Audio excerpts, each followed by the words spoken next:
அனைவருக்கும் கணித வணக்கம். இப்போ பார்க்க போகிறது 7ஆம் வகுப்புக்குரிய கணக்கு 3ஆம் பருவம் மேற்சிந்தனை கணக்குகளில் பார்க்க போகிறோம். பயிற்சி 3 அதில் 9ல் இரண்டாவது கணக்கை பார்க்க போகிறோம். சுருக்குக அப்படின்னு சொல்லி கொடுத்துருக்காங்க. a plus b the whole square plus a minus b the whole square. இப்போ நான் வந்து என்ன பண்ண போகிறேன், a plus b the whole square கூட அப்ரிவேஷன், அதனுடைய முற்றுரிமை என்ன வரும், பெருக்கினால் a square plus 2ab plus b square. இதோடைய அப்ரிவேஷன் எழுதிட்டேன். அடுத்து பிளஸ் குறியீடு இருக்கு, அப்படியே போட்டுக்கிறேன்.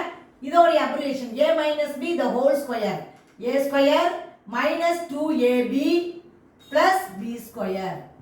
இதே மாதிரி எழுதிக்கிட்டேன், விரிவாக்கம் செய்துட்டேன். இப்போ என்ன பண்ண போறோம், பிராக்கெட்டை ரிமூவ் பண்ண போறோம், சைனால பெருக்கிக்கிறோம். a square plus 2ab plus b square அப்படியே போட்டுக்கிறேன். இதுல இருந்து பெருக்குறோம், பிளஸ் பெருக்கினால் பிளஸ் தான், plus a square plus into minus minus 2ab plus பெருக்கினால் plus b square. இப்போ எதெல்லாம் சுருக்கலாம்னு பார்க்குறோம். plus 2ab இருக்கு, இங்கே minus 2ab இருக்கு, ரெண்டையும் கேன்சல் பண்ணிடலாம், 0 வந்துடும்.